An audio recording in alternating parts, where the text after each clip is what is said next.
Hey folks, this is Ryan from ORS Cross Country Skis Direct in Vermont. I am at our retail store, Onion River Sports in Montpelier, Vermont, showing you the Fischer Silent Spider ski. This is a cool ski that we like a lot. The top is pretty neat, but let's look at the bottom. That tells the story right there. So we've got a metal edge running from the tail up to where the kick pattern starts. It breaks and it turns red. I'll tell you about that in a minute. And then it turns metal again from the end of the kick pattern all the way up to the tip.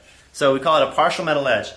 The edge down the center of the ski is a ceramic glass, and the idea here is that they cut the pattern that they cut into this space to make it grip right into that edge, but it still is nice and sharp. So it's essentially a full metal edge, only it's lighter weight and it has a little more flex underfoot, and they can actually cut the pattern into that material. So it's pretty cool.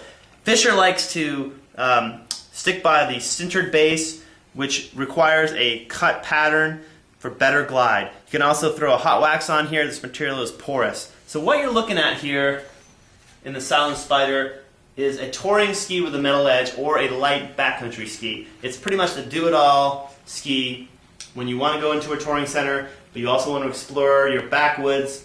This is a great choice. It isn't a super wide ski.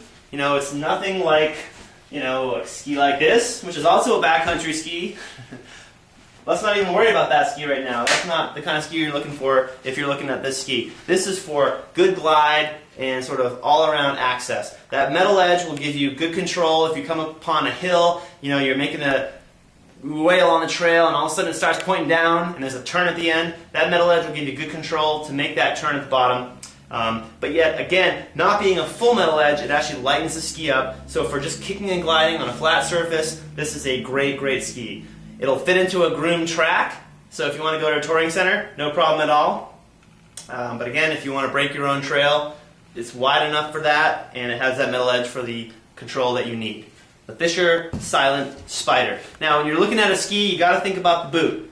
You can't get anywhere without the right boot. So, if you're looking at this ski, you can look at a touring boot, such as the Rossignol X5 or the Alpina ST30 or Eve 30, and we have both of these as options at our site. And they're touring boots. This is the women's version, basically. The men's is the ST30. Same exact construction, only this is designed to fit a woman's foot a little bit better and has a different graphic. But anyway, you'll notice they both have a cuff, and that is what gives you that extra lateral support needed to make those turns if you do end up in some sort of, you know, downhill situation. But otherwise, they are touring boots, meaning that they have a nice soft flex and they're pretty lightweight. So that's one option, is the sort of touring boot. The other would be a light backcountry boot, and we've got three choices that you can consider. We've got the Rossignol BCX2 or the 1550 by Alpina. Here's the women's in this nice blue color, and here's the men's.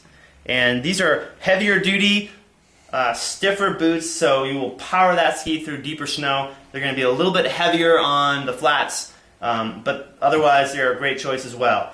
And with either of these choices, you want to make sure you get the right binding. So these are backcountry touring boots. They need a backcountry N&M binding.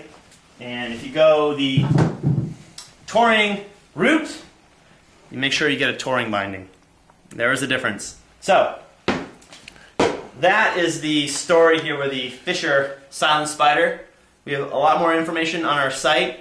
The last thing that I'm going to mention, this waxless pattern is sort of a misnomer. Waxless means you don't need to worry about kick wax, but you should still consider a wax that will give you good glide and prevent snow from sticking. And nothing beats, whoa, sorry about that. Look at that, nothing beats Swick's Easy Glide.